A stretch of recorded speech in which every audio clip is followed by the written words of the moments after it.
Qui habite dans une maison bois? Ce qui nous intéresse aujourd'hui, c'est vraiment de démocratiser la maison bois. La maison bois, c'est pour tous. On peut faire du très haut de gamme, on peut faire de l'entrée de gamme et du milieu de gamme. On peut faire 1, 2 étages, voire même plus. Souvent même, je m'amuse à dire que la plus haute tour du monde a été construite il y a peu de temps à Londres et qu'elle fait 9 étages. Et ça coûte cher, une maison bois?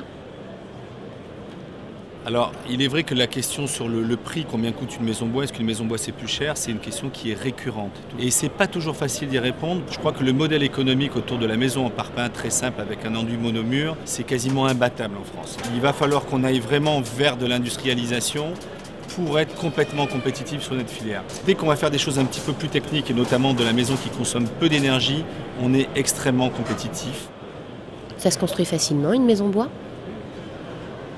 La mise en œuvre d'une maison bois n'est pas du tout comparable à une maison traditionnelle. Il y a beaucoup plus d'études en amont et beaucoup moins de temps dans la construction et dans la pose. On peut monter une maison bois en quelques jours, ça n'a rien d'exceptionnel, c'est-à-dire c'est des panneaux qui sont préfabriqués dans un atelier chez un charpentier, un constructeur bois. J'ai vu encore il y a quelques jours sur un chantier plusieurs maisons qui se montaient en 3-4 jours. Donc ça c'est tout à fait exceptionnel et nouveau. Et les fondations, elles sont en bois aussi? À 99,9%, quand vous faites une maison bois, vous allez faire des fondations en béton. Soit vous pouvez faire un garage sous votre maison et là vous allez le faire entièrement en béton. Soit vous allez faire des pieux. C'est une technique qui est extrêmement intéressante, notamment sur des terrains qu'on appelle difficiles, c'est-à-dire qui sont peu porteurs. Comme la maison bois est beaucoup moins longue qu'une maison traditionnelle, on va avoir une quinzaine de plots pour une maison de 100 mètres carrés. On va venir la poser dessus. Une maison bois, ça dure longtemps? Il est normal que quand on construit sa maison, on se pose la question, est-ce qu'elle est durable et combien de temps elle va pouvoir tenir? Ce que le bois n'aime pas, c'est l'eau. Donc il faut absolument que l'eau, l'humidité, la vapeur d'eau soient bien traitées. C'est-à-dire qu'il faut gérer sa paroi et là, il faut que des professionnels mettent en œuvre. Et une fois qu'on a rassuré par rapport à ça, par rapport aux termites, par rapport à tout cet environnement qui fait qu'on pourrait penser culturellement que la maison bois, c'est moins solide qu'une maison en dur, lorsque la mise en œuvre est respectée, il n'y a pas de problème. Mais est-ce qu'on peut en construire partout? Est-ce que je vais pouvoir faire une maison bois chez moi, sur mon terrain, dans ma commune? L'inquiétude, c'est de ne pas avoir le permis de construire, parce que c'est une technique qui est beaucoup moins connue que la maison traditionnelle. Or, il s'avère que depuis 10 ans, on a démocratisé la maison bois, on voit beaucoup d'extensions sur élévation. Donc les maires des communes, les services des DDE ont évolué avec le public. Si on respecte le PLU, si on respecte la pente de toiture, si on respecte les bardages qui sont demandés, il n'y a aucune raison que l'on nous refuse une maison à structure bois. Le problème n'est pas forcément pour la maison bois, il est plutôt pour la maison contemporaine. Est-ce qu'on va accepter des couleurs, des formes différentes?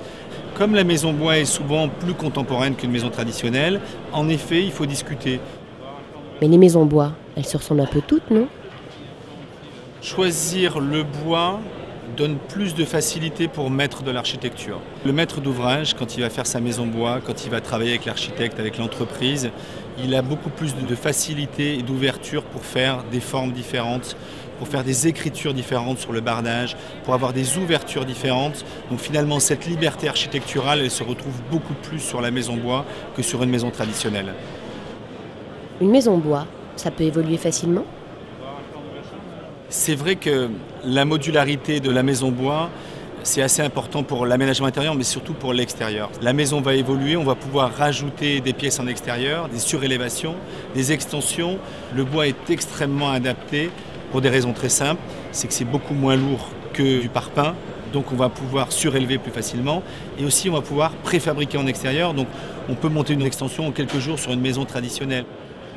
Le bois, c'est vraiment bien pour l'environnement? On peut dire que le bois a beaucoup d'avantages environnementaux. Il pousse naturellement, il stocke du CO2 et aussi un point très important, c'est que c'est le matériau qui demande le moins d'énergie pour sa mise en œuvre. En plus, le bois permet de faire des maisons avec une performance énergétique assez exceptionnelle. Et les autres matériaux utilisés dans la maison?